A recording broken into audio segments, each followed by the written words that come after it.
Ladies and gentlemen, welcome back to Group Chat. We got a special guest today. Woo, woo, woo. We got a special guest today. Shit, I forgot. When I said we have a special guest when we were recording, you said who it was, right, Dee? So I'll just skip over that in the actual intro. Yeah. Right? Okay. Ladies and gentlemen, welcome back to Group Chat. I hope everyone's ready for a new week. We are starting the week off strong here with a hot episode, and we have a very special guest that we will tell you all about. Very cool, and I think we learned a lot in today's episode. And then we got a lot to talk about. I mean, Elon's Bitcoin bet has already paid off in like an unheard of way.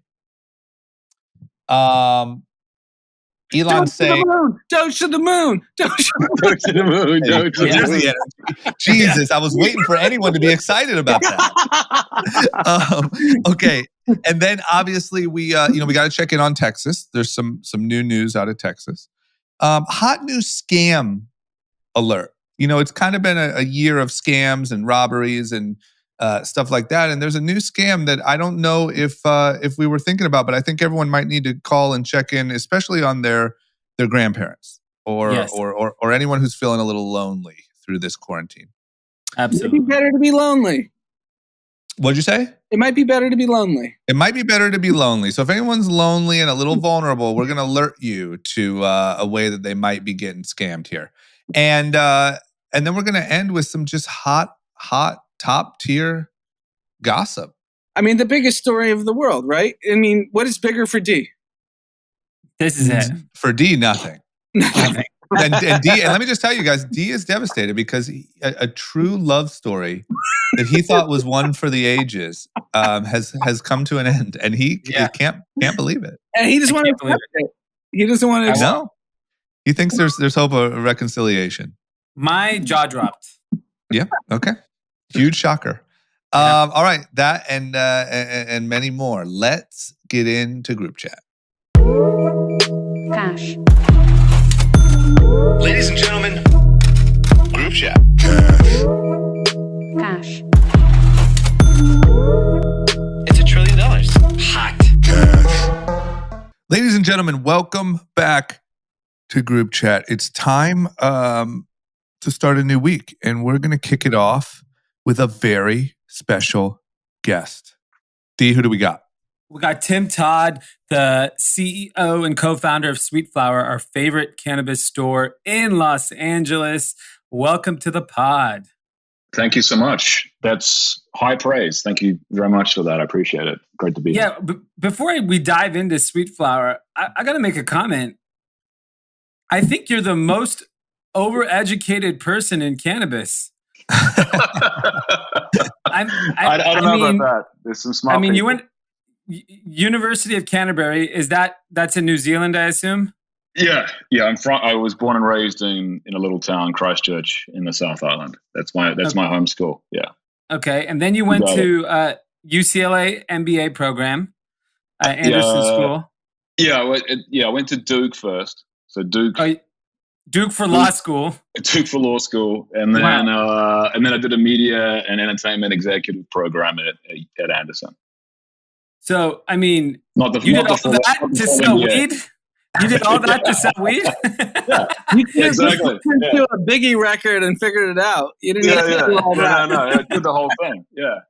No, it's kind of like the plan is something you start off with, and then you decide what you're actually going to do when you get into it, right? So, yeah, my whole thing was get into the States. I've been here for like 26, 27 years now.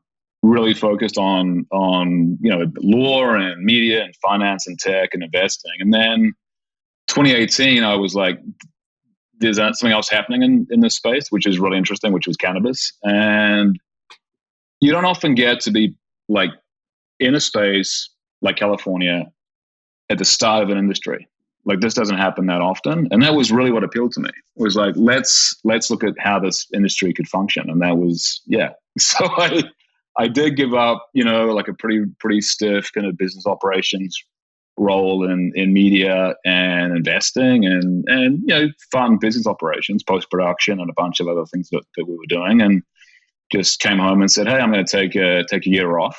And that was like, that lasted about 2 weeks. And then I just got into this. So, it was cool. My wife was like, really? You're going to go like just mountain biking and playing Xbox? I'm like, yeah, it's going to be awesome. Like a whole year of that. And then I'll figure out what I want to do. And she was like, okay, fine. And again, like about 10 days later, I was like, right, cannabis, let's go and do this. So, we looked at a whole bunch of different verticals: cultivation, retail, manufacturing, distribution, and brands. And my partner and I are just, we're kind of suckers for punishment. So we were like, well, what's the hardest thing to do? What's most defended? What's most strategically moated? Where does it all kind of fit? And, can we work out the regulations? And this is like 2018. Everything had just started to happen. Things were just going legal at that point. So we were like, let's do retail. It's hard. It's scarce. There's a lot of, barriers to entry, and let's get into it. So, yeah. Once we made the decision, it was straightforward. But yeah. My wife was like, my mother's disappointed, put it that way. But if you don't disappoint your mother a few times, you're not trying hard enough, right? So I've done it plenty. Yeah, good for you. Yeah, so there you go. So, and do you, you picked retail, and if you live in Los Angeles, and I live on the border of West Hollywood and Hollywood, there are more cannabis stores than anything else, more than grocery stores, more than juice shops, more than anything. So it's like you picked, obviously a category that's very crowded also, right? Like I understand there's a lot of barriers to entries, but there's a lot of people that have kind of entered the space. As someone that like saw the landscape, of all the other retail stores, what did you think you could do with Sweet Flower that was so unique compared to the other folks? Yeah, I mean, it's a great question. So, one, cannabis does, where you live, there's a lot of stores, right? Cannabis is definitely saturated in that West Hollywood border, right? For sure. But there's only about 180 stores, licensed stores in the city of LA, serving 4 million people. So I'd say actually that's not enough in a lot of ways, right? So there's more coming. There's going to be some social equity stores coming as well, but still, there's not a lot. But everyone's kind of falling over themselves in that area, and you've got a lot of delivery and other things going on. So yeah, it is congested right in that neck of the woods. What are we doing differently? How do we set ourselves up? Our thesis was really pretty simple. A lot of the stores are going after the same customer base. I'd say 80% of dispensaries are going after kind of a young male demographic, very similar vibe, similar look and feel. A lot of them are using the same technology. A lot of them are using delivery systems that, they don't actually control the delivery, etc. And you can go into, what they're trying to be, and it's a really different vibe from us. So Sweet Flower was really about being a consumer packaged goods retail store. Our Halo brand is not, a dispensary or cannabis. It's really Sephora. It's like, okay, we want to operate in the same kind of square foot, the footprint, the square footage as a Sephora. We want to have an identifiable retail brand. We're selling other people's things. We do have our own product, but we really are selling, brands. And so we want to be, one, a great brand partner with our brands. When I got into the space, there's all this like crazy animosity between brands and retailers. They're like, oh, this guy's done that and he's done this. And you're like, we're trying to sell your stuff, right? So we want to work with you. We want to make sure that, you come into our stores, you feel good about the brand placement. We're not doing pay for play, shelf space deals. We're not doing slotting fees. We're really doing co-promotions and marketing together. And we're really going to, and you see that in everything that Sweet Flower does, which is very intentional. We did this thing with Lionsgate recently, Barb and Star. That was a fun movie, but that was a really more about like destigmatizing cannabis. Like you can kind of tell people it's legal all day. People still think it's kind of stigmatized. They still think it's kind of a sketchy thing to do, right? You tell people what you do at a cocktail party, when we used to have cocktail parties. But you're going to tell people who you are, and they're like, oh, that's cool. Well, I'm going to go over here and get a drink. Nice to meet you, right? There's this kind of 3-foot distance, and it's kind of crazy because as you mentioned, I did go to a couple of schools. I've been around a little bit in other industries, but people now, once you've gone into that, opened that door and gone into cannabis, you're the cannabis guy. So you have to decide that you're going to be okay with that. So everything that we try and do at Sweet Flower is to try to destigmatize, the industry and destigmatize cannabis, the plant. And so, stuff with Chelsea Handler and HBO, stuff that we did with Lionsgate, other things we're doing very shortly are all kind of about getting that wider acceptance. And that talks to our customer base, because our customer base is a person who's, not really in there for cannabis. They're not like coming in and saying, I want to, get high and I want to use weed. They're saying, I can't sleep, or I'm really anxious, or gee, COVID, I've been hitting, the liquor store, or, the wine, Yeah. the wine aisle at the Ralph's a little too regularly. So I'm going to switch out to a California sober experience and just use some edibles. And that's the thing right now. That is a massive trend that we're seeing. And those people are kind of like, I just don't know where to go. And so we end up at Sweet Flower, we end up kind of with a lot of word of mouth that, we're the place that people who aren't sure, want a bit more experience, want to talk and ask a lot of questions, they'll end up going to. So that's great. That was really part of the thesis that we launched with, which was there's a lot of people out there who are really interested in cannabis, but are put off by the dispensary experience, don't have the level of knowledge to order from delivery services. They're just stuck. And we're tapping into that. So that was a lot of it, for sure. Got it. And what do you see as like the hottest trend right now in cannabis? Like, that people could be like, oh, I'm on an early. Because for us, we've really enjoyed like the beverages. Yeah. We've enjoyed, I think that to me is like the best category personally. Yeah. It seems like it's growing, and it seems like it's a great entry point for a lot of people. Yeah, no, for sure. I think I was going to say beverages are one of the hottest growing segments of the market right now. So it's still a small market segment. It was around 4% of our sales, and you can track those numbers. That's about industry-wide, kind of consistent. When the market first when beverages were a thing, and there's a couple of like older school brands that were around, even 3 or 4 years ago, but they never really achieved much lift. There's a couple of great brands that have come online. Can is one of those brands. There's Wonder. Pabst Labs launched a kind of a PBR seltzer, which was cool. Wow. So there's actually a number of these brands that have launched and coming online in the last 12 months. And they just timed it perfectly with COVID, I think. There was an unintended, positive consequence was, people want that kind of quick onset, not like an edible where you're waiting an hour or two, like it's 15 to 20 minutes and you feel mellow and relaxed, or whatever effect you're going for, plus tastes good.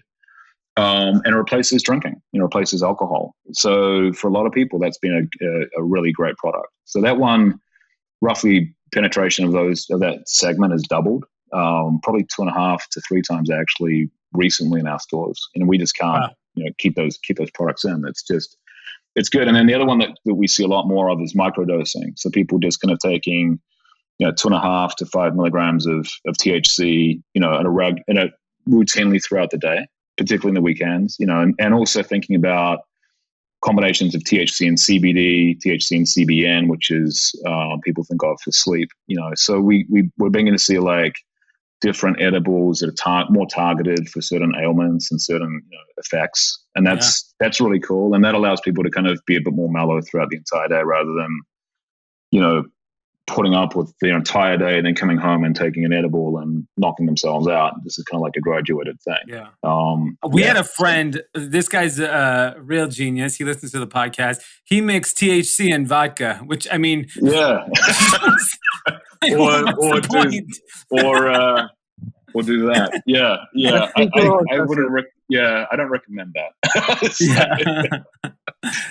I was thinking of like unintended consequences. Yeah, that can really that's a train wreck. But yeah, okay.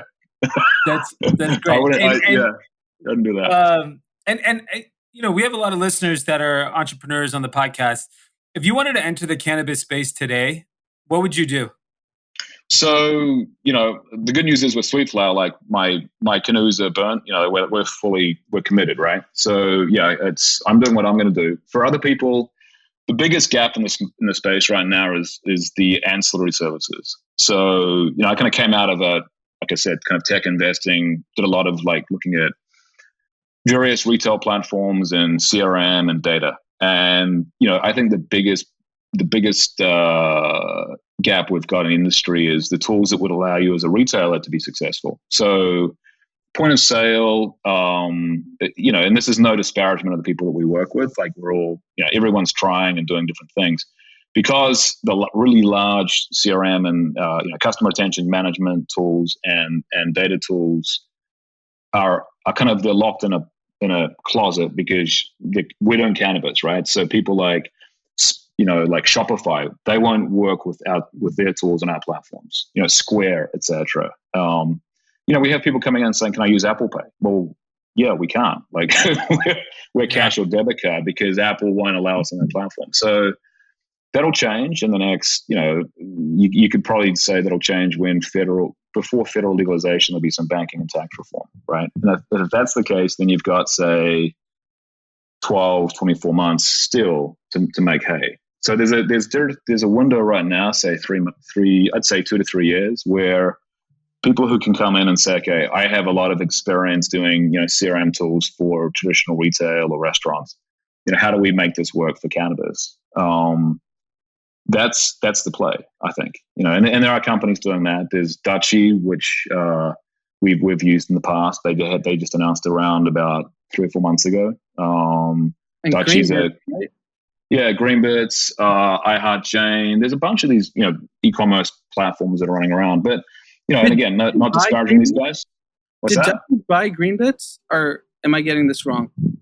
No, I use Greenbits in our stores. I don't know if Dutchy. Do you say did Dutchy buy them? I don't know. Yeah, that would be interesting. Yeah, there's a lot of stuff, and by the way, that's another good point. There's a lot of consolidation would have to happen in the industry too, right? So, yeah, so we're always kind of looking at people who are trying to be innovative on the ancillary services around us because, frankly, our team have to just roll their own a lot, pardon the pun, or we're off kind of like, we're the product development team for these platforms. We're like, hey, we want to have these 17 features that we think would be really important for us, and it's not just like metric where it's like, okay, better regulation stuff. It's really like a lot of simple things like, can we do targeting and segmenting of the customer base? Can we find out, who's, when was our last edible person edibles customer came in and we haven't seen them for like 90 days. We want to go back out and target them with a campaign.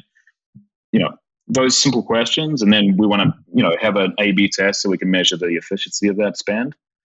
It sounds easy, but it's just not. Like that's traditional CRM e-commerce stuff, and it's just there's a gap still. So if anyone's out there thinking about or has those solutions for cannabis, great, love to talk.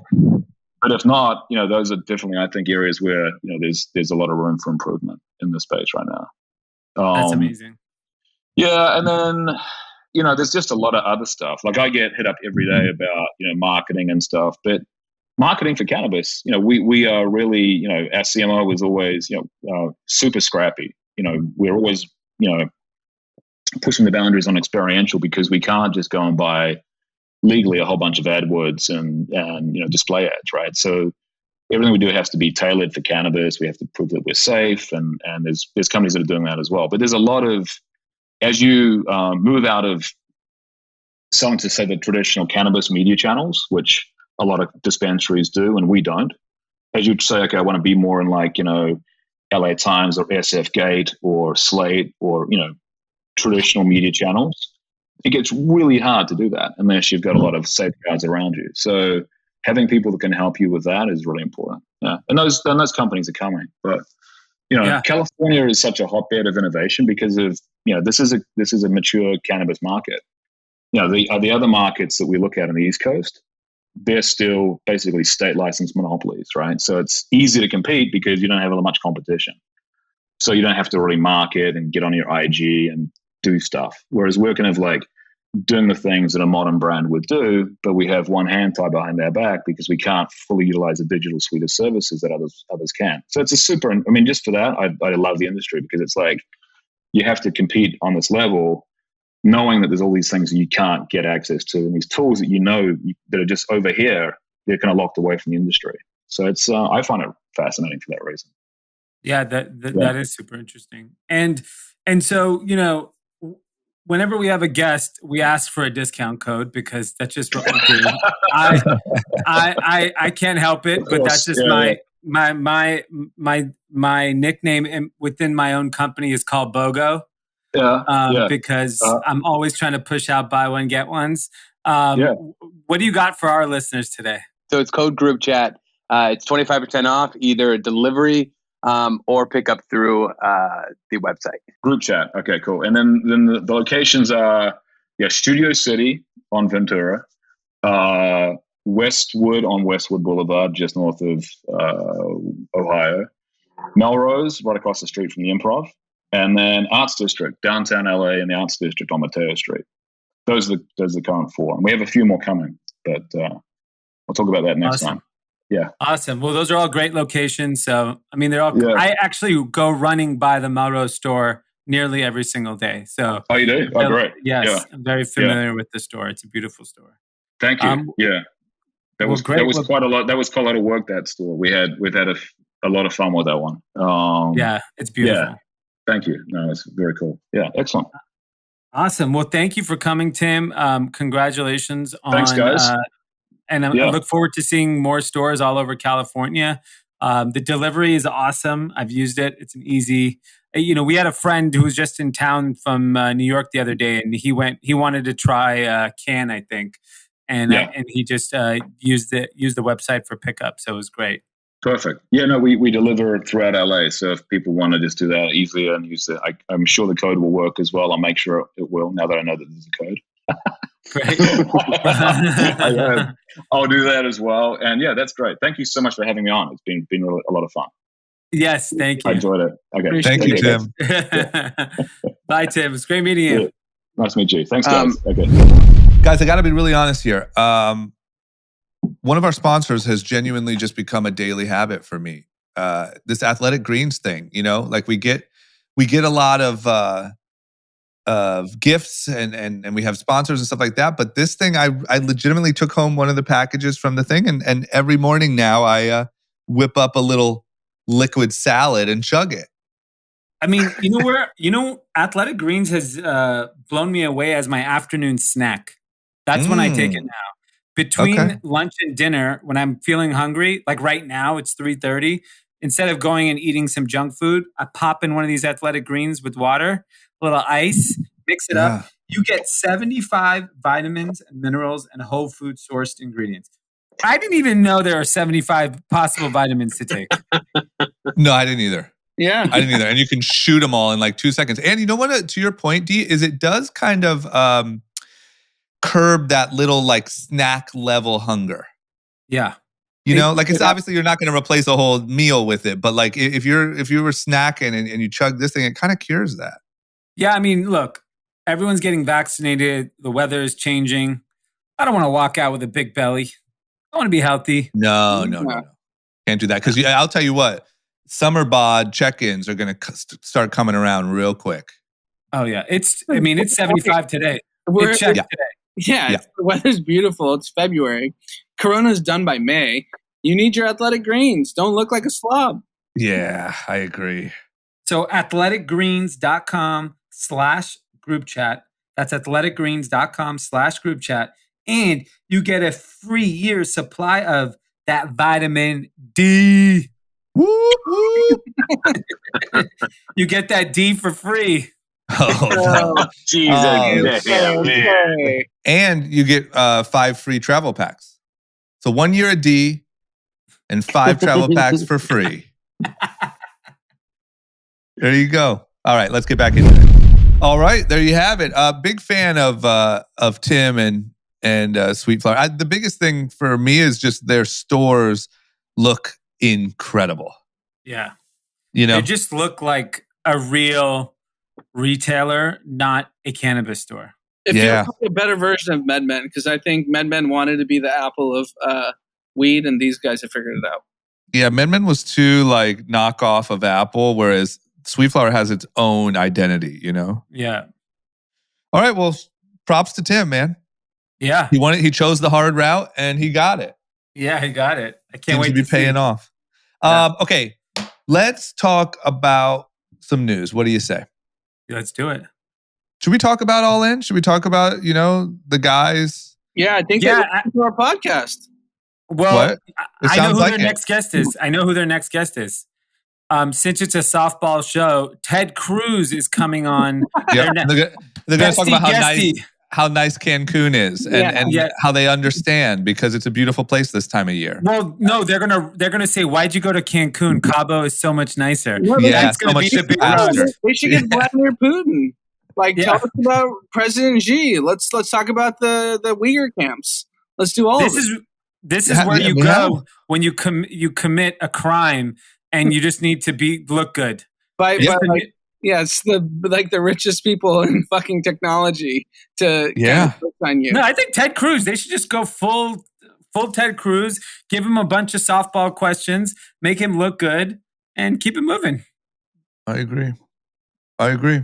These fucking guys. So anyway, look, they came out with a big, so if you're not familiar, the All In podcast, we're fans of, some of us more than others. I would say Anand's a fan. I'm now a mid-level fan. Dee fucking hates them. So we run the gamut. And it's, Chamath and Jason Friedberg and Jason Caucanis, all, really great cast of these four guys. And they give a lot of insight on business and stuff like that. Anyway, they had Vlad on from Robinhood. They caved. They weren't tough on him. They had been tough on him on social media, tough on him on previous podcasts. And we roasted him last week for that caving. And they came back this week and, gave a pretty big, I would say, apology or acknowledgement that they were wrong. They're not journalists and they're going to stick to doing what they know. So it sounds pretty in line with our critique here on Group Chat. So maybe they listen. Yeah, no. So I think it was David Friedberg who, in my opinion, is the most insightful of all of them. He's pretty much nailed everything on COVID from the start to finish on vaccines and how infections. He's there on it. Yeah, exactly. He's a lot more detail oriented. Vivek, one of my best friends, used to work for him about 15 years ago, and he worked for him at his original startup that sold to Monsanto for $1 billion. And when he worked for him 15 years ago, I used to say, what are you working at this stupid weather company? What are you doing? And guess what? I'm the idiot because David Friedberg is a genius. Yeah, there you go. And anyways, so David Friedberg basically opened the podcast saying, I wanted to shelve it after we interviewed Vlad because he realized how stupid the whole hour and change they did with them, because it was just this PR puff piece. And they asked no tough questions. They asked nothing. And he wanted to shelve it. But the problem is the other three are so rich and don't care. Jason is a seed investor who's still hustling. So he has the recording. So he just released it. But whatever. I respect Friedberg for at least saying that. And then they even dodged around after that. I actually wasn't satisfied with any of their response. Only Friedberg was the only one. Chamath said he was too tired. You're too tired? Yeah, exactly. That is you weren't too tired to sound so tough. He sounded so tough on Twitter. Put him in jail, Vlad, blah, blah. And he literally said he was too tired. He had a really stressful couple weeks and he didn't have the energy to really dig into him. Okay, then why'd you take a shirtless pic working out, bro? You're not tired for working out. Not too tired to show your abs, Chama. Yeah, so I think the only person I actually respect Sachs. I don't agree with what he says, but at least he's him. He says his opinion. And Friedberg, I think, is an actual genius. The other two are just playing agendas. Yeah, man. Well, listen. I know. Chamath to me was a borderline almost superhero. He was there. He was on his way there. Yeah, that was a big stumble. Getting into the Marvel last stage of a game and you got crushed by Vlad. Yeah, he almost made it to social media superhero status. Yes. Yep. Well, if he was on that podcast yelling and screaming at Vlad, he would have gone into another stratosphere. Yep. He had a chance. And I guarantee you they wouldn't have released the pod if that happened. No, because the guy in charge of posting it would have tanked it. Yeah. I mean, he would have gone into superstardom. So we're the only remaining business podcast with any integrity. Welcome to Group Chat. Keeps it real. I agree. Come on here, man. We'll keep that same energy. Whatever we say on Twitter, we'll say it when you come on our show. Yeah. These guys didn't really go to Harvard, did they?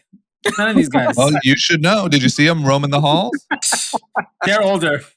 Good point. Good point. No, I think Friedberg's your age. He didn't age well. Okay, listen, let's talk about one of the internet superheroes. I would say probably the lead one, Elon Musk. We talked about Elon buying. Well, everyone talked about Elon buying $1.5 billion worth of Bitcoin via Tesla. And that news came out recently, but that actual purchase was in January, I believe, right? Yeah. So it was a little, a month, I think, before anyone really knew about it, right? Correct. Yeah, exactly. So now they're saying that Tesla has made close to $1 billion on that purchase since January. And not only that, but it's more profit than they made from their car sales in all of 2020. Yeah. So there you go. That's how you become an internet superhero. I think you should stop making cars. Why? Yeah, just take all your cash reserves and invest it into Bitcoin and whatever else that we don't. And there you go. The reality is he can't make $10 billion of profit anytime soon. His Bitcoin might be $10 billion of profit in the next couple of years. It's also a lesson that everyone should be doing this, right? It is, yeah. I mean, and here's the thing about it that's so interesting is that he first today or yesterday mentioned Ethereum and Bitcoin feel kind of high. That's right? a great signal. Because when you do that with Tesla, remember when he did that with Tesla? They've 20x. Yeah, it doubled when he said it seems high. So that's a good sign. No, that was pre-split. No, that was pre-split and doubled. Yes. You know who should split is Bitcoin. Bitcoin should split. Yeah, If Bitcoin went down to 1,000 a coin, I mean, people would be buying coins like all day. I mean, yeah, Bitcoin should literally be $20 a coin. Yeah. It would skyrocket. But yeah. I mean, look, it's now he looks like a genius, obviously, because anything that's positive, it's better than cash, right? Like, as long as, in my view, if that $1.5 billion was 1.6 billion at the end of the year, like even if Bitcoin got cut in half by December and it's at 35,000, he still to me looks like a genius. It doesn't matter.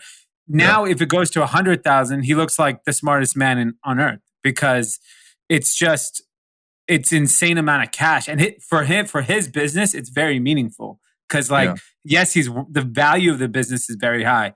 But like throwing off an extra $2 billion in cash is serious money for him. Plus, I think if he was trying to make a point that all companies, large companies should do this, he just made the point like it looks like how many people are going to follow because now they're like, what the hell? This guy made more profit off of his Bitcoin than his actual core business. Yeah, it's insane. I think, all these companies are privately doing this right now. So you had Larry Fink from BlackRock go on CNBC this past week saying, we're dabbling in Bitcoin. If he's willing to publicly say that means they're buying in volume. And because of BlackRock, which is the largest asset manager in the world, $8 trillion. If they're dabbling in Bitcoin, dabbling is not 50 million. Dabbling is billions. Yeah. $8.8 trillion. Dabbling is hundreds of billions. They just don't want to signal to the market because the price will skyrocket. So they basically want to mark in their price now. And I think everyone's kind of privately doing that. I know Coinbase is the one that facilitated Tesla's buy of 1.5 billion. So you just have to make the assumption that every major asset manager is privately, quietly doing this and doing this in like quite large volume. Well, no, definitely large volume because take Bitcoin. It said the dollar volume in the last 24 hours was 55 billion. Ethereum, which is not even really talked about like Bitcoin is, was 25 billion. My favorite, which Anand put me onto, Cardano, had 7.5 billion and no one's heard of it. I gave Dee a quick 6x in 2 months. I think it might be more now. What's that one do? What is that a coin? What is it? Who cares? Just buy it. I'm telling you. Asking too many questions. I already did too much research. I didn't even ask him. I asked him. He was on the phone. Yeah, sorry. Well, go listen, ahead. this is how crazy it is. He goes, "Oh, I talked to this investment that I did. It went to donut, but then he's in crypto now. So I asked him give me some picks, and he on and goes Cardano and Polkadot, and I was like, okay. So then November. What? This is in November. And Cardano at that point was like 15 cents. And so I was like, and Polkadot was like $5. And I immediately, when I went on another exchange, Kraken, I saw Cardano first. So I literally put a few $1,000s, nothing, not a lot of money. Uh-huh. And I just bought it and I just let it sit. And then it went down and I just like, oh, whatever. I didn't look at it. And then one day I texted him in our other group chat with Michael Katz. And I was like, hey, man, Cardano's at 20 cents. Hey, man, Cardano's at 25 cents. Hey, it's at 30, 35, 40, 50, 60, 70, 80, 90, $1.10. I mean, it was at $1.19 2 days ago. So I pretty much, I'm gonna rename the Hamptons when Cardano gets to 10,000. Yeah. Deemtons. What is it gonna be? Yeah. I don't know. We have to think of a clever name. We need to work out that name, but yeah, I think it's just bananas what's going on in crypto, and but you know what? Where I think one of the things on it that I remember you've always said this, but I actually disagree. Is you've always been a proponent of Bitcoin and Ethereum, like they're the two clear winners, which everyone agrees with that. I think there's too much money for those only two coins to win. And I don't know what the other coins are. I have no idea what any of these coins do. And we'll definitely throw Doge in there. I mean, come on. Yeah, Doge is one of them. But you're talking like there's trillions of dollars globally.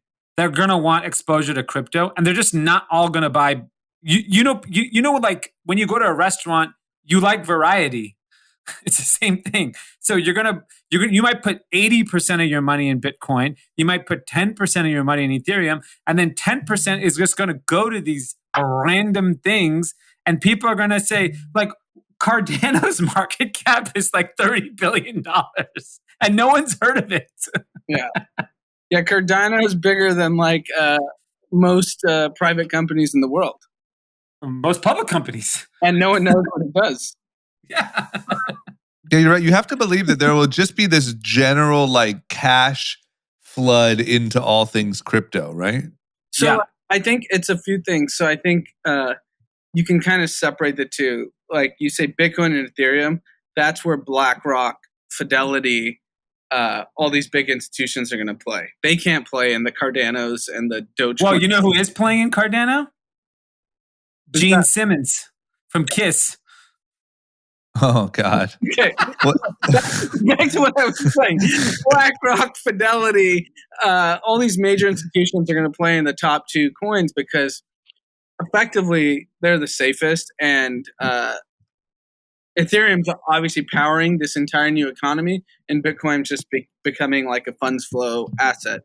And I think what you're referencing, Dee, is that the rest of these coins, regardless of use case or not, it's basically like retail. Like imagine Robinhood retail, but globally with every single person with a smartphone. So that volume is insane. And it's the reason why Dogecoin can go to the moon, because if every person in India and Africa and Asia with a smartphone puts $2 into Dogecoin, they will it to existence. I mean, what was Elon doing? Wasn't he like, he set up so that his kids could mine Dogecoin or something? Did you see that? Yeah. He might will Dogecoin to so, Pete should have put his money in Cardano, though. Yeah, Pete. He could have quit. Pete should have done a lot of things. Just held his Tesla. He would have been fine. He could have held a lot of things. This in and out strategy is not working out. Like, just go. Hey, why don't you guys worry about your finances, and I'll worry about my finances. The in and out strategy, man. It works just fine. I paid $0, but it still works. But I will say, we can. do the financial disclaimer, whatever the legal verbiage is. I'm telling you right now, when Coinbase goes public, what you see with these crypto coins and how much they're going to go up, it's going to be absolutely insane. And I'll tell you why I totally agree with that. If Coinbase goes public at $100-200 billion, right? 200. So it traded like this is public information in the secondary markets this past week. Coinbase cleared at $100 billion valuation. So in crypto, Bitcoin is only valued at $1 trillion, and Coinbase isn't even the biggest exchange. Binance is, right? Yeah, Binance is the biggest, but it's not regulated by U.S. SEC. So no, but I'm just saying. Sure. I'm just saying. So let's assume Binance is worth a slight more than a Coinbase is. You're saying the exchanges are worth more than all of crypto? That's not going to be possible, because if you go down the exchange route, if Coinbase is worth 150 billion, Binance is worth 200 billion, you have $1 trillion of exchanges, then the currencies should be worth way more. So they'll go up, is your point? Yeah.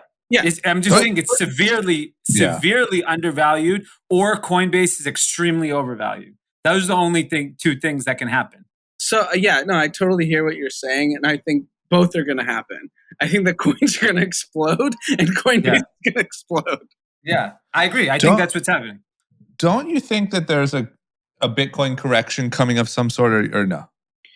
So the Bitcoin correction could daily happen, right? Like it's like any asset class. I mean, it's corrected 90%, I think, 4 times since its existence. Can you imagine if it corrected 90%? What would people do? What would fucking the Dogecoiners do? Like, oh my God. I've experienced it 3 times in my crypto life. 3 times. Yeah. I think it happened once before me. And I mean, it could certainly happen. It's just like, flight. If black swans are no longer black swans, they happen a little too often, right? They're just swans. Yeah. Yeah, swans everywhere. Yeah. Pandemic would happen. That's a black swan. 2008, black swan. All these are black swans. So, like, sure, if another crisis happens in the next 6 to 12 months, it could all crash. Are black swans rare? Is that what it is? I don't know. Yeah. Okay. Most of them are white. Yeah. DSM. Man, okay. Black swan matters. Yeah. For real. I feel like we should have like a weekly like crypto, like a Tales from the Crypto episode, or Bloods and Crypto. Yeah, it says I made 73% this week. Next week, I made 43%. Yeah, it's just so easy though. It's just so easy to like accidentally talk for an hour, because there's so much action happening every day now, But I'll say this, like, I'm fine with it correcting 80-90%. I'm still going to hold. Yeah. Have you sold anything on, like, now that we're so hot? No. Wow, diamond hands, huh? Wow. Okay, all right. You ready to move on or no? Yes. Okay, this is a big jump. We're going from crypto, we're going from the future, we're going from all that. Well, this, you know what? This could actually be part of the future too, because I think we're getting a window into climate change. But let's talk about Texas. So Texas has been, an absolute disaster. I think everyone pretty much knows that, including Ted Cruz, who decided it was a good time to head on out to, everyone's favorite spring break location, Cancun. But there's this story here about how some Texans' electricity bills for the past week are like $17,000. Yeah, it's nuts. So how is that possible?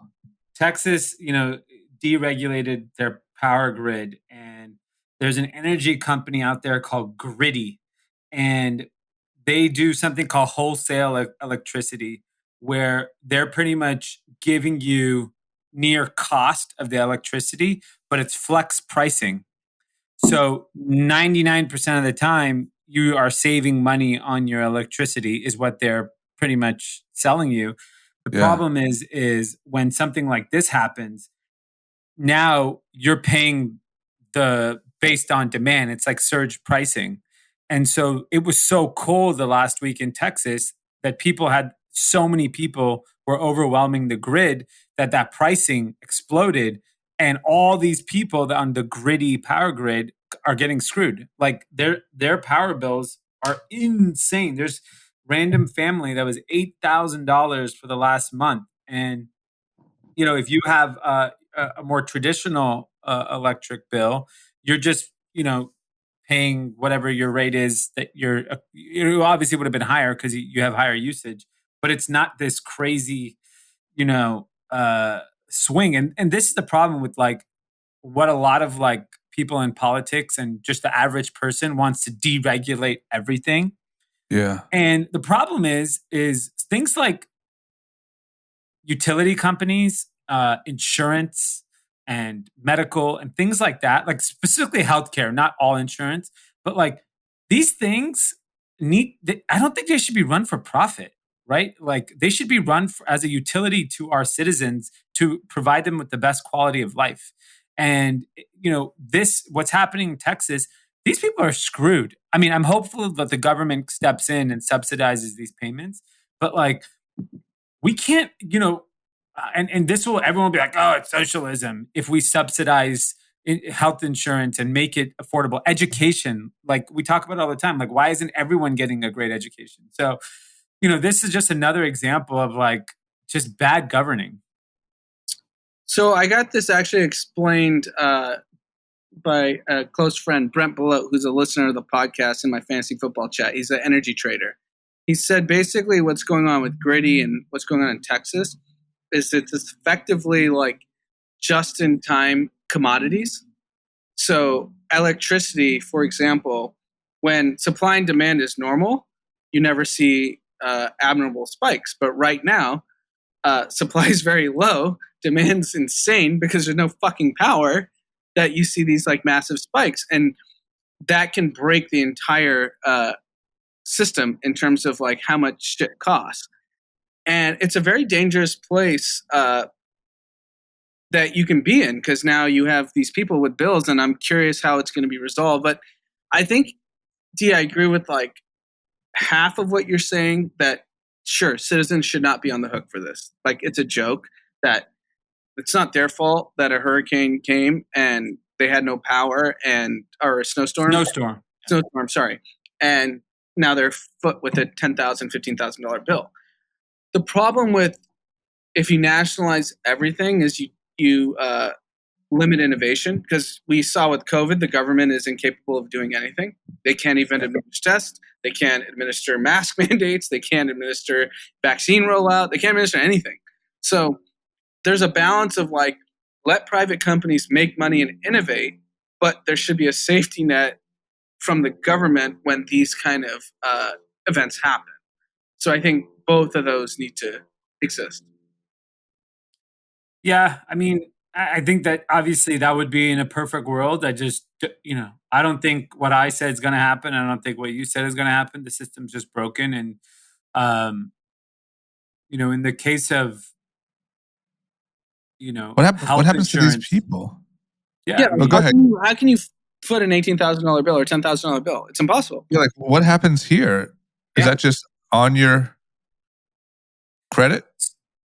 You're in debt now? I mean, look, like here in LA, right? If you are parked on a sidewalk and a tree falls on your car, your insurance doesn't cover it, right? And the city doesn't cover it.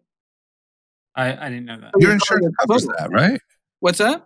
Your insurance covers that, right? Insurance doesn't. Not if it's a city. It's a tree from the city. I had a friend go through this, and they got screwed. Really? Yeah.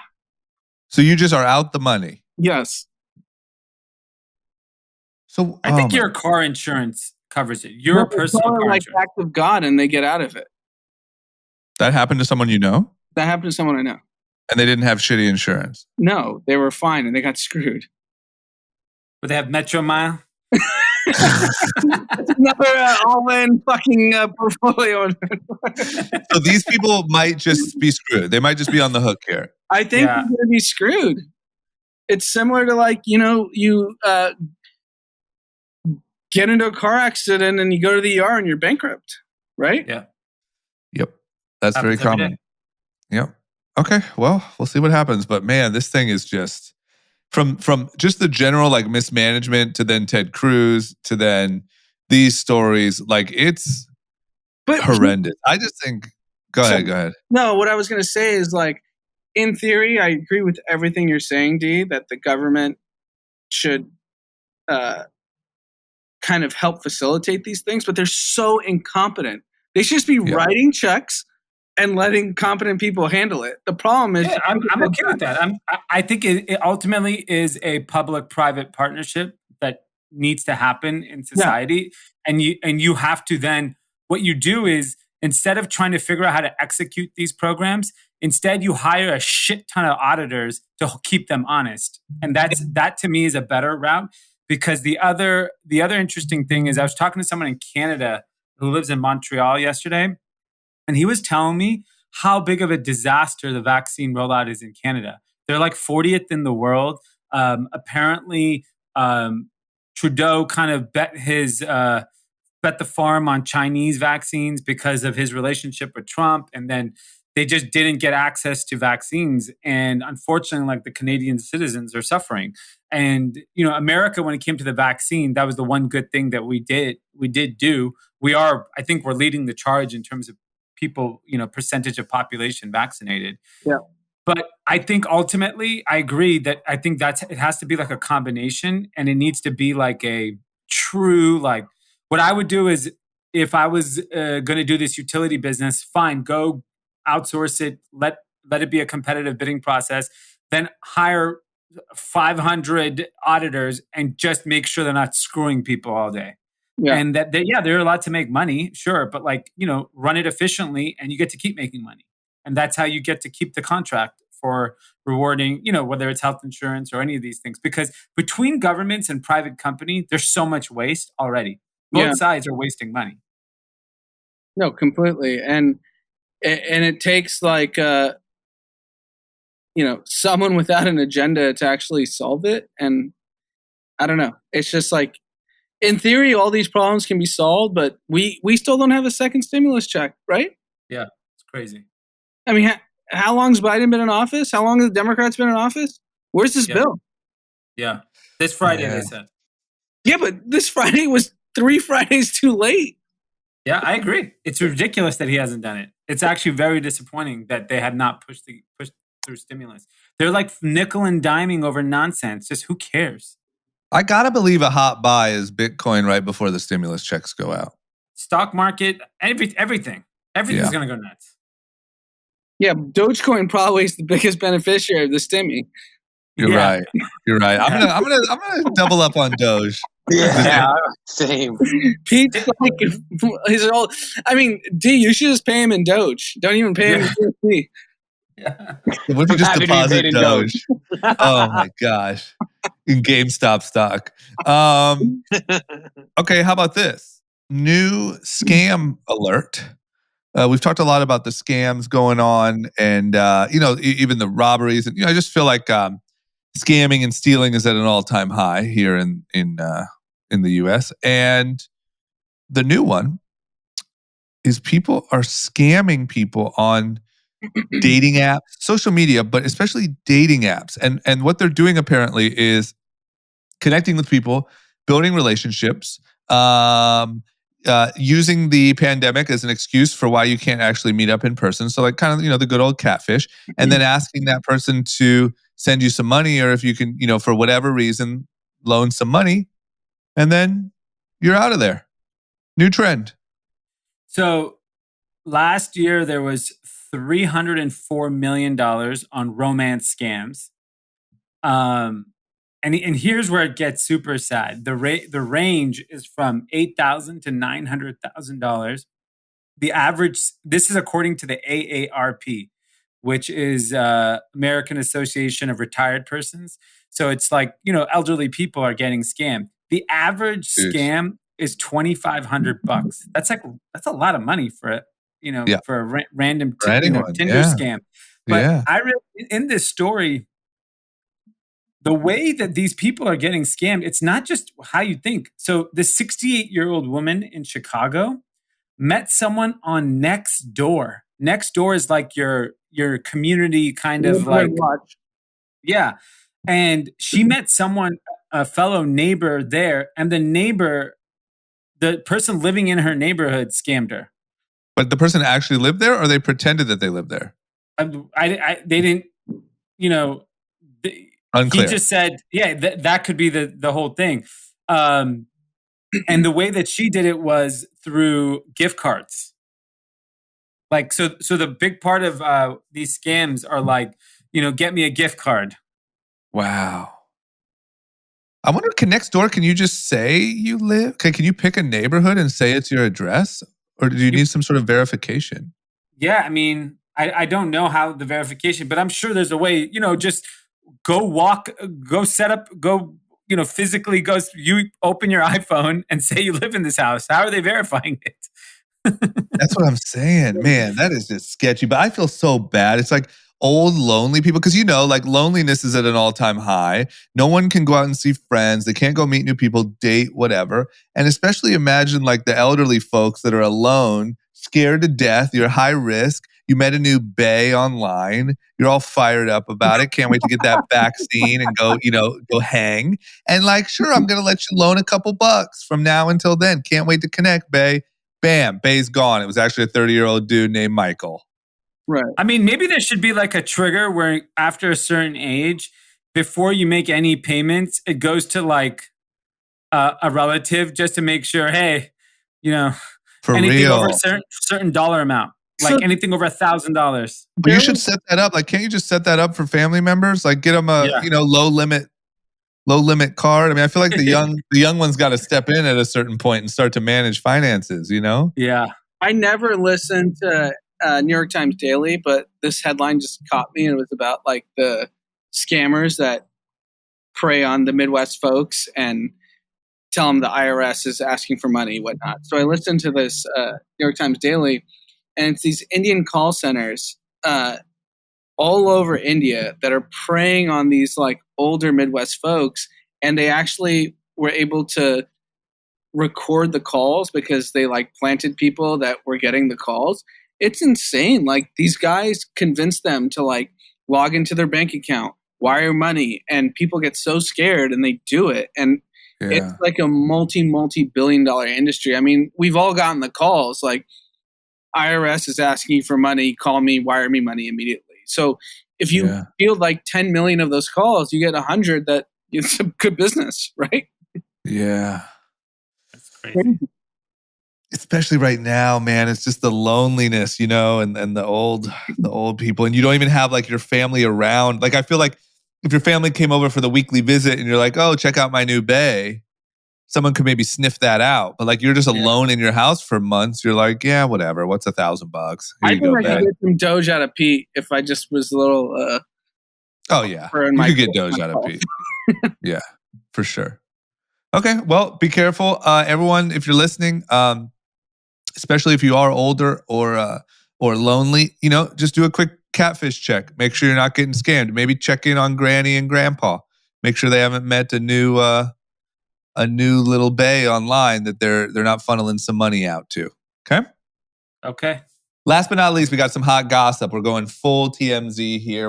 This is not hot gossip. This is the story of the year. Just Jared. We're going full Perez Hilton. Have we even talked about this at all? Kim Kardashian and Kanye West have officially filed for divorce. The end of an era, guys. I honestly, not jokingly, I'm shocked that they actually got divorced. I actually thought they would hold it together.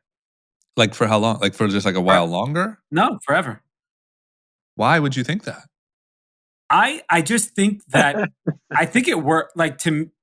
Oh, just good for business? Like so good for business? Not just so good for business. I just felt like when you're like in most cases, very rarely is it two superstars that are getting married. It's usually like a superstar married to a regular person, right? Yeah.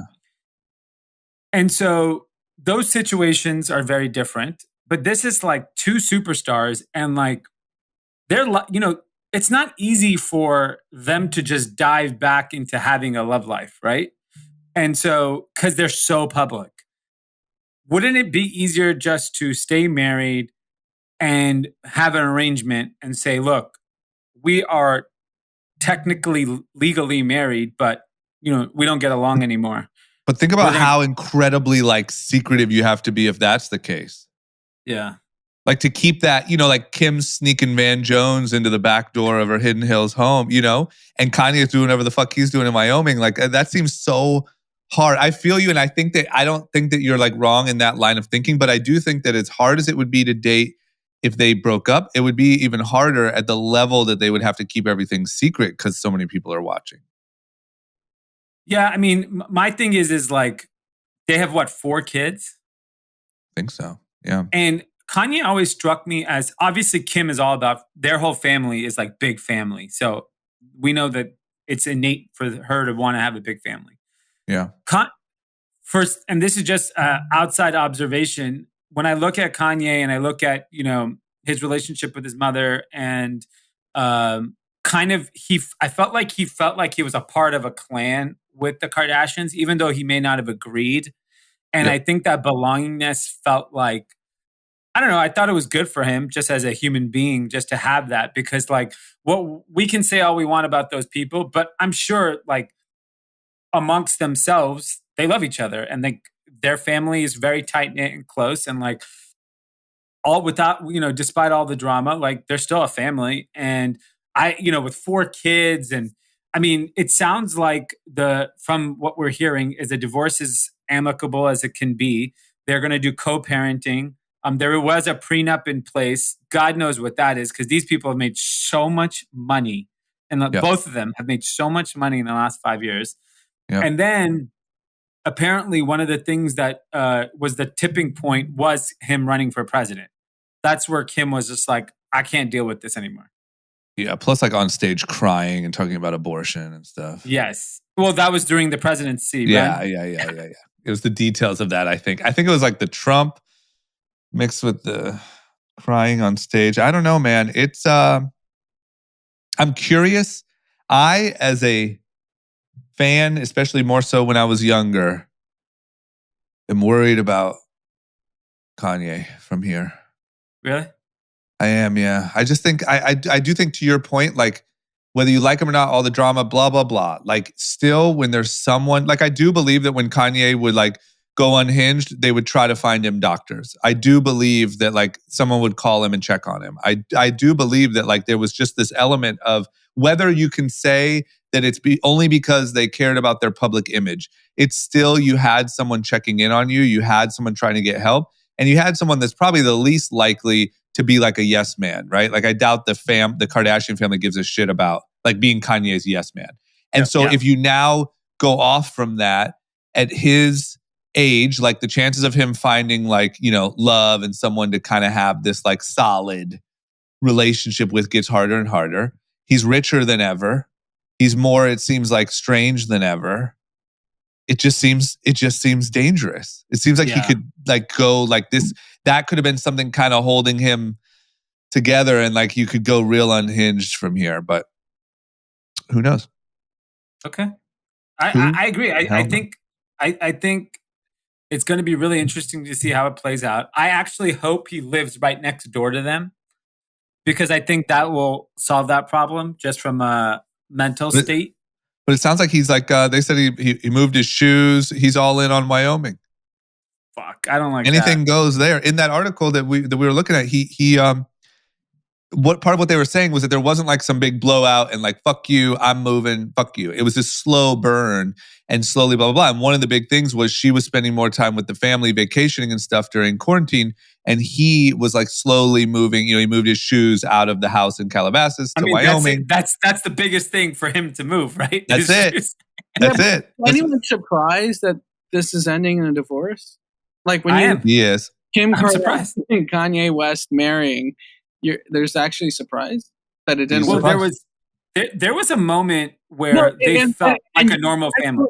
No, there was never a moment they felt like a normal family. When you have 2 people of that stature, forget what your opinions are of either of them, because I have opinions on both of them and it's irrelevant. It's really tough to work out. I agree. I just think... Yeah, I understand. And that's part of my point, is that because they're of that stature, it's easier just to stay together, in my opinion. Stay together till what Drama was saying, where you get caught with your Van Jones or whoever. Like, I know, but like you have so much money. We know plenty of people who do that and they don't get caught. They're too famous. Those are just too rich. Very different. Yeah. You can get away with arrangements when you're too rich, but no one gives a shit who your mistresses are. But when you're Kim Kardashian and Kanye West, your mistresses matter. Yeah. All mistresses matter then. I also think that if you really look at it, in the last 5 years, like so much has changed for both of them. Like Kim's really transitioned from like reality star, like my butt on Instagram, to like trying to get a law degree and all this stuff. And Kanye went from like in debt to, you know, arguably or not a billionaire. Like he's made all of his money in the last 5 years. Yeah. Kanye's like, I just got rich. I need to go spread my wings. Yeah. And Kim's like, I'm trying to date. Who the hell knows? Who does she date from here? That's, you want to talk about like, if you want to go full gossip, like what do each of their like love lives look like from here? Kanye moves in with Jeffree Star. No, I think the rumor Kanye, was real. I think Kanye gets a younger Instagram looking version of Kim Kardashian. That's who I think Kanye dates. Non-famous? Instantly not famous. until, All right, instant Ray. What'd you say? No, not Addison Ray. Addison Ray, oh no my God. Okay, and what about Kim? That's I think the bigger. She's of What age. is wrong with you? I think Kim K gets. I think she goes for like a Van Jones type. Addison Ray is a BFF with Courtney, right? Yeah. Yeah. That's Courtney more like just a Scott Disick move. That's more of a Scott Disick move, Addison Ray. Yeah. You're right. Plus, Courtney, is it Courtney or Chloe? Courtney's dating Travis Barker. Yeah. They put out a little message that everyone got all like, may we completely destroy each other. Like some weird, Don't worry, you guys will. I have full confidence. Some weird old Kanye and Addison. That's what I'm predicting. I think Kanye will date like a 25-year-old woman that looks like a young Lori Kim Harvey. Kardashian. No, that's MBJ, bro. Yeah, but I'm Lori just saying, Harvey, like, I mean, come not. on. You know, she has her MBJ phase, and then I think a new unknown, like the next Lori Harvey. Yeah. He'll make a superstar. You know what's sad is like I've been so disappointed in Kanye for so many years. And then I listened to Graduation over the last week. It's incredible. Like it's so good. Absolutely. Oh, it's so good. Incredible. So good. That's why he literally, like, it's like those two albums, College Dropout and Graduation, are why for the rest of his life he can do no wrong. Yes. I mean, if you went in the car and I was like, this is genius. The whole album is freaking genius, first record to last record. Yeah. So Imagine putting out 2 albums and you're immune for the rest of your life to true criticism. I mean, if you're 14 years old right now and listen to this podcast, you should spend the next 10 years on making the best music ever. Like, go learn every instrument, learn how to sing, rap, and then drop those 2 classic albums, and then go do whatever the fuck you want. Whatever you want, literally. Yeah. Like, you can root for Trump, you can run for president, you can do anything. And they're like, yeah, but like, you know what? You remember College Dropout? Yeah. Remember Jesus Walks? Yeah. Oh my God. Okay. Well, we'll see, man. There's gonna be a lot of news there when it comes to full-on gossip. We're gonna get a lot of it. Plus, I think they made it like the series finale episode of Kardashians. All right, since that was the end of the last topic, I have one more piece of gossip, just the hottest gossip. I'm gonna play it over the mic. Hopefully, you guys can hear it. Okay. Oh, you're gonna die. Is that my dad? Hey, Dee, this is Andy Pfaff, Chris's dad. I was listening to the podcast about the convenience store samurai thing, period. You should go to the store and see if they have any video security cam of that, of Chris running around the store. It would be awesome if you could buy that footage for him and put it on the group chat podcast, period. Just an idea. Hope you guys are doing well. Talk to you later. See you, bye. What I love is you can hear him say period because he's used to like saying his text. Oh, yeah. That's You know why he when was you do saying that? Yes. Okay. He's normally on Siri, and this is him just. He sent a voice Got it, note instead. Yeah. Got it. Oh my gosh. Thanks, Dad. Did you get any feedback from your parents on your story? Yeah, my mom called me. She was real nervous. I had to deal with like the 30-minute phone call of the, were you okay? What happened? Be careful. Yeah. But it was worth it for sharing it on the pod. I got a lot of good messages about it. I got Blake photoshopped a really good image of me walking out of 7-Eleven with a samurai sword. Oh yeah, we need that. Yeah. I'll have him send it over. So it was worth it.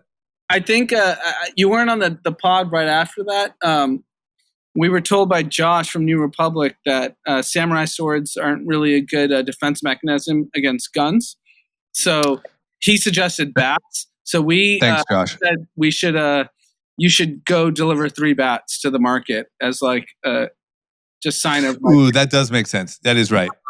Because I was going to say for me, yeah, no shit, but it's all I had. But for that guy that has the freaking let's go gear deliver. Level. Oh my gosh. Video of that. Pete, take drama in a very undescript car. So you can be around and deliver 3 bats to the store clerk that is a... let's just have him on the podcast. We should. That guy's the real hero because he literally just stayed. Like Anand kept saying, I left, with just like adrenaline at 1,000,000 miles an hour, and this guy had to stay behind. Yeah, he's like the next guy's like, can I have some flaming hot Cheetos? Yeah, and did it the next night, and the next night, and the next night. The balls on that guy, man! Holy cow! Anyway, okay, we got shout outs? Yeah, we got one shout out from me. It's to Lisa from Eric Riles. Eric, I actually met. I think I met his girlfriend too, Lisa. And yeah, I did meet them in LA. They came to Run Club once.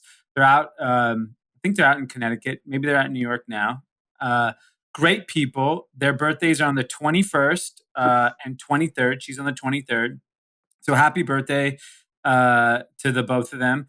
I actually had dinner with another friend of mine who listens to the podcast with them, Mike Hillel, at Gracia Madre.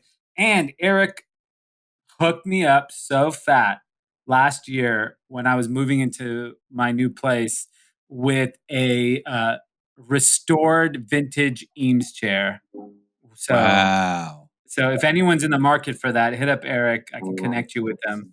This shit is beautiful. And he also wanted to give out a shout out to Cardano. Oh, well, there you go. Did he know? Was he in on you guys gave him the intel or what? I mentioned it on the podcast. Oh. Maybe went on and told me. Maybe, I don't know. Maybe he bought it independently. Who knows? Oh. Cardano to the moon. For real. Okay. That's our only shout out? What about Satoshi? Yes. He's got a long one. Can you not give commentary and just read it unedited? Yeah. He calls me out for butchering that last time. Pretty in length. Okay, so we have it from your girl Patricia from California and definitely never Wisconsin. Hey guys, hope you had a good weekend. I would have had one if it wasn't for Pete butchering my shout out. I want to start off by apologizing to Tim for saying that he's illiterate. He might slip up here and there, but he does a great job of delivering the essence and vibe of my shout out. Pete, on the other hand, Lord have mercy. That was bad. Where's Chad Nutter when you need him? Helen Keller would have done a better job at reading that shout out than Pete. And to think he's one of the smarter ones out of Wisconsin. On a separate note, being a watch connoisseur I am, I can tell you for a fact that Hublot watches are in the 5. There's a number of them in the 5 to 10K range. Jean said the average was 22K, which according to Harvard Math means that they are higher end and lower end watches that average out to 22K. Hublot, it's nice, but outside the 10K range, consumers usually opt for the Rolex. And in upper echelons of pricing, Patek Philippe. Come on, Pete, don't stop. Finally, the music of Bobby Shmurda should have transcended all borders. His release will likely end coronavirus, cure hunger, bring the world together, and kick off the roaring 20s. Jean-Francois sounds like an interesting man, but if he'd increase his business exponentially, if he built up his young rapper Rolodex. If Little Uzi Vert can spend $24 million on a forehead jewel, the opportunity for Hublot are endless. Anyway, I forgive you, Pete. Much love, brother. I aspire to be the greatest of all time. Game of podcast shout-outs. I treat each one of these like a piece of literary artwork. Might start auctioning off these shout-outs as an NFT. I'm trying to get this honored money. Have a great day, Satoshi. Did he just Yes. tell the CEO of Hublot how he should run his business? He literally just Wait, can we just understand what he was saying? I didn't get it. Did you guys get it? What was he saying Hublot should do? I think he was saying Hublot should market more to rappers. Young Yes. rappers. And then then there's a what lot of was room, possibilities. a lot of room for the higher end market, I believe. And what Yeah. was this, like 5 to 10K? What was he saying? Patek Philippe? Like, what's I going think on we there? were trying to say they were much more expensive than that, but I think he was saying no, they're really only like 5 to 10K. I don't know. He was saying there's a lot of think room in the similar. higher price point for Yes. Hublot to capture. Got it. Yeah, And then they I'm should sure do that. And they should do that by working with Little Uzi. Jean-Francois, you heard that? There you go. You have a marketing guy named Satoshi that wants to Yeah. form a team. Yeah. Oh my gosh. Okay. Well, this guy's got it. I mean, he never fails. Every shout out is always very there. thorough, and it can cover anything we talk about on the pod. And no offense, Pete, you do a great job on many things, but it just sounds better when Tim's voice is on Satoshi. Yeah. Just give I it to would- him when he's gone true. and just have him read it into his phone and send it. Yeah, And but have you him would say have your, period in between all the sentences. Yeah. Oh my gosh. good. Okay. Is that it? That's it. That's it. See? All right. Everyone have a great Sunday. And have a great, great week. Bye-bye.